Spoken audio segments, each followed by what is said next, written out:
Alright, I know what most of you who clicked on this video are thinking. Will is just an American tennis fan. He's trying to overhype one of his homegrown talents. And while yes, that might be true to some extent, I am not exaggerating when I say Ben Shelton will finish the 2025 ATP season ranked in the top 5. In this video, I will obviously try to support that claim, but I will mainly discuss the improvements I've seen in Ben's overall game. I'll recap his 2025 season so far, and I'll explain why I believe he has a favorable path for a big rankings rise in the second half of the year. To start the 2025 season, Ben was ranked number 21 entering his age 22 season and now his third full season on tour. However, that all quickly changed after Shelton began his ascent with a deep semifinal run at the Australian Open, where he eventually lost to champion Jannik Sinner.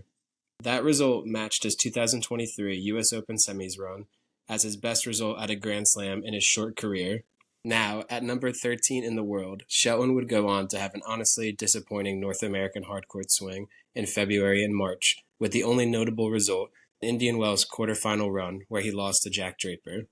But once the clay season began, Ben started to gain momentum again. As an American player who mainly relies on his serve and who grew up playing mostly on hard courts, Ben historically did not have much success on the slower European clay to start his career. Because of his previous results on clay, people did not have high expectations for Ben going into this swing. But this was truly where I first saw Ben start to flash the overall improvements that he has made in his game. Ben throughout his career has not had to rely on grinding out long, complicated points in order to win tennis matches, mainly because of how dangerous his serve is. For the most part, most of Ben's early tennis matches he got by with a very high level on his serve and backing it up with his forehand, especially in college at Florida.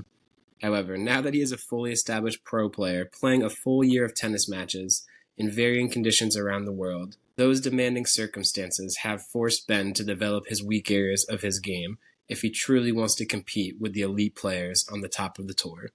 During his finals run in Munich and round of 16 run at Roland Garros, he showcased his improved patience and consistency in longer rallies, especially on the backhand wing, as well as a willingness to play more defensively at times and avoid massive risk with his previous all-or-nothing shots.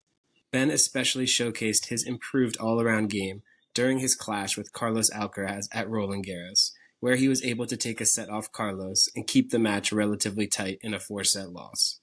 Ben's better results on clay this year were a byproduct of improving on his previous weaknesses, such as his return, consistency on the backhand wing, lack of rally tolerance, just to name a few. But I believe this development in his overall game will make him a better tennis player long-term for the rest of his career. But a newly consistent backhand is not why Ben Shelton is a special tennis player. Ben is a physical monster with massive firepower on his serve and forehand, who can blast most players off the court. Ben's huge weapons were why we recently saw him make another deep run at a Grand Slam by reaching the quarterfinals recently at Wimbledon. As the 10th seed in the tournament, Ben looked very comfortable on serve until he had to go up against eventual Wimbledon champion Jannik Sinner in the quarterfinals. Ben was not able to serve his way to a set against the cyborg Sinner, but this quarterfinal run proved to be his furthest run yet on grass here at Wimbledon. Actually, so far at the AO, Roland Garros, and Wimbledon, Ben has had a career best finish at each of the first slams of the year, and that is partially why Ben Shelton is currently ranked number 7 in the world. It has been a career year so far for Ben Shelton in 2025, and now, as we enter the North American hardcourt swing in the back half of the year, I believe Ben Shelton will only rise higher in the rankings. This current week, Ben is the number 4 seed in Washington and should also be a top seed the following week at the 1000 Masters in Toronto, with top players like Jannik Sinner, Alcaraz, Djokovic, and Draper already withdrawing from the event. Due to these weekend draws during the summer swing, I believe a healthy Ben Shelton is primed to pick up a large amount of ranking points and close the gap with these top guys. He does not have many ranking points to defend besides a quarterfinals run in Cincinnati, and we realistically could see him very close to a top 5 ranking going into the US Open. And considering the US Open may arguably be Ben's best Grand Slam with the home American crowd behind him and on his preferred hardcourt, I can definitely see Ben Shelton making a run this year. And entering this year, he is only defending third round points from last year after he lost to Francis Tiafoe in 5 sets. With Ben's new top 8 ranking, how well his game translates to hard courts, his comfortability in big match atmospheres, his massive weapons, and improvement on his weaknesses, I believe Ben Shelton will at least make a quarterfinals run or further at the US Open, depending when he runs into maybe Sinner or Alcaraz in the draw. By the end of the summer, it is very possible that we see Ben Shelton ranked in the top 5, depending how well he performs. But even if he just closes the gap by the end of the summer, I still believe that he can finish top 5 by the end of this year.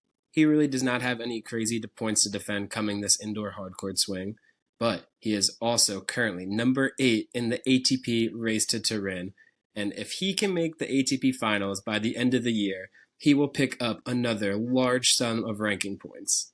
And honestly, with how massive Ben serves on a fast indoor hardcourt, I expect Shelton to be a very tough out in Turin, even amongst the best players in the world.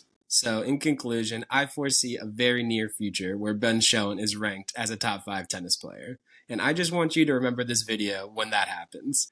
But let me know down in the comments if you think I'm crazy and my expectations for Shelton might be a little too high. Or maybe if I'm actually making some sense here. I'm very curious to see where people have Shelton ranked by this year's end, so please let me know below. Thank you all for listening to me ramble on about tennis again. And if you enjoyed the video, don't forget to leave a like and subscribe to the channel for more tennis content coming soon.